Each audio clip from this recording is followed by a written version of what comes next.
So I've said before that I am an atheist. One of the things I've noticed though is people tend to conflate atheism with nihilism. I'm not a nihilist. I am an atheist. An atheist is someone who has no defined religion and generally doesn't believe in God.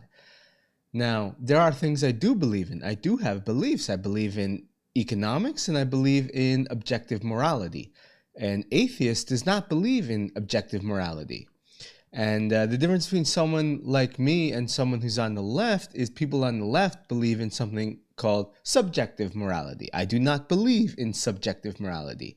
I believe that objective morality trumps everything. Objective morality basically says that right is right and wrong is wrong. Now, I do, however, believe in subjective ethics. Now, I've spoken about this in a previous video, the difference between morals and ethics. If you want to find out more information about that, you can. But keeping it simple, I believe in subjective ethics. I believe in objective morality, and I do understand that people will break their morality in subjective situations in order to enhance their personal survival. And that's how we understand subjective ethics.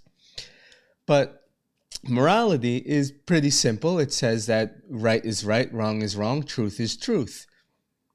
Now, what is the rationality in living a moral life? Because morality is not something that science or data can actually back up. That's why it's morality. Things like the founding fathers saying that we have a right to life, liberty, and the pursuit of happiness. The right to life, where is the scientific reasoning behind the right to life? It really doesn't exist anywhere.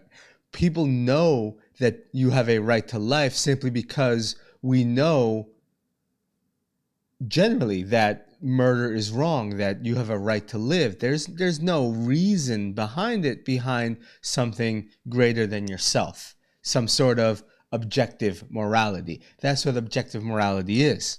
Now, there are people like Neil deGrasse Tyson that believe that religion is the end of the line for rationality. In history, we've had many famous scientists, people like Galileo and Isaac Newton, and eventually their research ends once they start embracing religion. Yes, this is absolutely true. But are we are we reversing cause and effect here? Is it that they stopped researching because they found religion, or did they find religion because that was the end of their research? And, religion being the end of the line for rationality does go both ways. There are certain things that at the moment we simply cannot explain through science, and that's why we have religion. Let me fix that. And so, one day we will eventually figure them out and be able to explain them scientifically, in which case it will leave the field of religion. And I do get that, and I'm okay with that. But as I said, until that point, we have to have some sort of reasoning behind our beliefs, even if it's not scientific, even if it's based purely on faith. Why do we have a right to life, liberty, and the pursuit of happiness? Because people who follow these Judeo-Christian values believed on faith that this leads to a better society. Now, we now know historically that they were right, that having these Judeo-Christian moral values does lead to a better life. We have historical evidence of it. So, now can you really say that leading a moral life is a religious argument based on faith? You just have to believe that right is right, wrong is wrong, murder is wrong, no matter the situation. And of course, you have to believe that certain times that truth is a good in of itself. Yeah, of course, some people do tell white lies. Some people, like myself, believe in hard truths. I generally do not try to lie. I try to be as truthful as possible. And that's why many people say I come off as abrasive, because, I'm not going to butter things up just so that I don't hurt someone's feelings. You ask me a question, I'm going to give you the truthful answer. Don't ask a question you're not, if you're afraid of getting a truthful answer. So I mean, these are just things that come with living a moral life. Now, let's say, as I said, I'm an atheist. I don't believe in God. So leading this moral life, I'm not generally doing it for some sort of reward in the afterlife. Now, of course, being someone who's interested in economics, I do believe that there's no such thing as true selfishness. Self-interest predominates. Everyone does something because they feel it furthers their own personal gain.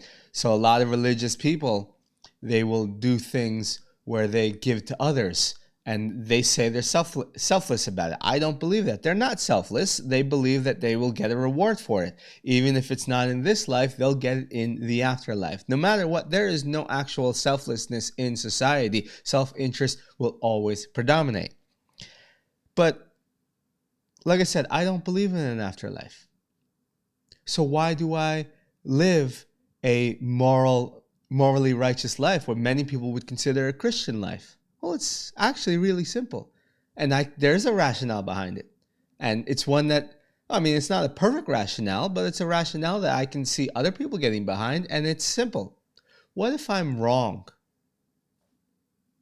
Now, a religious person, me, non-religious, non-God believing, if I'm right, oh well. If I'm wrong, the religious person, if they're right, and they lived a good life, they'll be rewarded in the afterlife. If they're right and they didn't live a good life, then they will be punished in the afterlife. They'll go to hell. Myself, I'm an atheist. If I'm right, oh well. If I'm wrong and I don't live a morally righteous life, then I burn in hell. If I'm right and if I'm wrong and I lived a morally righteous life, then I'll be rewarded in the afterlife, even if I inherently don't believe in God. It's whatever.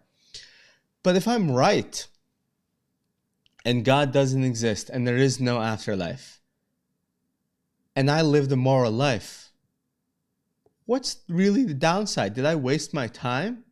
What's the worst that can happen? The worst that happened is I lived a good life. Even if I get no reward for it, just being nice to people doesn't take that much extra effort. So why not just do it?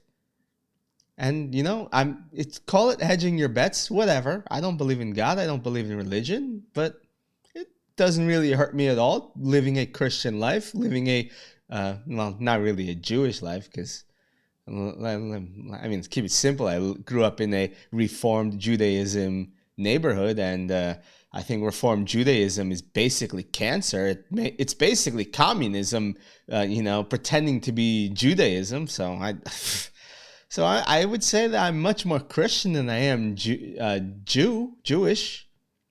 But like I said, what's the downside of living a morally Judeo-Christian life as an atheist? There really isn't one. So why not do it?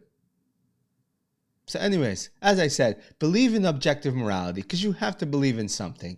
If you are nihilist and you have no beliefs at all, if you think life is just worthless, what do you want me to say? Kill yourself. All right. Have a good night. Peace out. Happy Halloween.